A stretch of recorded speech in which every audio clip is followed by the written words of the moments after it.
C'est pourquoi, moi aussi, ayant entendu parler de votre foi au Seigneur Jésus et de votre charité pour tous les saints, je ne cesse de rendre grâce pour vous, faisant mention de vous dans mes prières, afin que le Dieu de notre Seigneur Jésus-Christ, le Père de gloire, vous donne un esprit de sagesse et de révélation dans sa connaissance, et qu'il illumine les yeux de votre cœur, pour que vous sachiez quelle est l'espérance qui s'attache à son appel, quelle est la richesse de la gloire de son héritage, qu'il réserve aux saints, et qu'il est envers nous, qui croyons l'infinie grandeur de sa puissance, se manifestant avec efficacité par la vertu de sa force. Il l'a déployé en Christ en le ressuscitant des morts, et en le faisant asseoir à sa droite dans les lieux célestes, au-dessus de toute domination, de toute autorité, de toute puissance, de toute dignité, et de tout nom qui se peut nommer, non seulement dans le siècle présent, mais encore dans le siècle à venir. Il a tout mis sous ses pieds, et il l'a donné pour chef suprême à l'Église, qui est son corps, la plénitude de celui qui remplit tout en tous. Éphésiens 1, 15, 23. Lorsque nous commençons à connaître Dieu, son dessein préétabli dans l'éternité et son œuvre à travers les âges, nous réalisons de plus en plus combien variées, élevées et particulières sont les choses que Dieu nous révèle dans la lettre de Paul aux Éphésiens. Nous ne pouvons manquer de remarquer ceci. C'est que dans cette lettre, Dieu conduit Paul à mentionner deux de ses prières. L'une d'elles se trouve au chapitre 1 et l'autre au chapitre 3.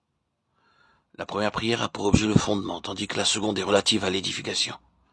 Dans le premier chapitre, la prière de Paul a pour but de nous faire connaître notre relation avec le Seigneur, alors que celle que nous découvrons dans le troisième chapitre nous fait connaître notre relation avec l'Église comme avec le Seigneur.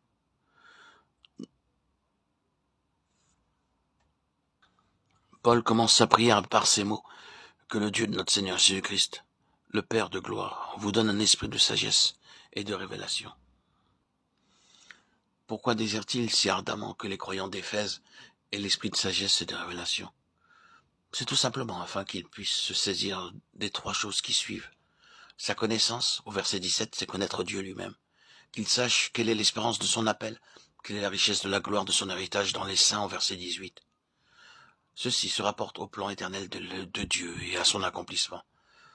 L'appel de Dieu pour nous a pourvu de faire de nous ses fils, et ses fils seront son héritage.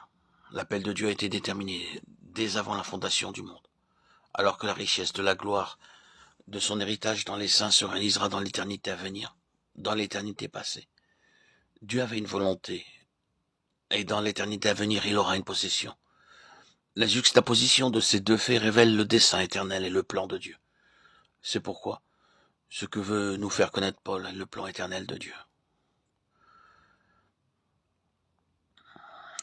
Quelle est envers nous qui croyons l'infinie grandeur de sa puissance? Cette déclaration nous fait voir de quelle puissance Dieu veut se servir aujourd'hui pour accomplir son intention et pour réaliser son plan. Elle traite de notre relation avec lui aujourd'hui et aussi de notre relation avec son intention dans l'éternité. Il nous faut, à la lecture du verset 17, verset 19, bien considérer ces choses et en recevoir de Dieu la révélation. Paul demande à Dieu de nous accorder l'esprit de sagesse et de révélation afin de connaître plusieurs choses. Et la première d'entre elles, c'est sa connaissance, c'est-à-dire que nous connaissions Dieu. Combien il est merveilleux que nous puissions vraiment connaître le Dieu de l'univers.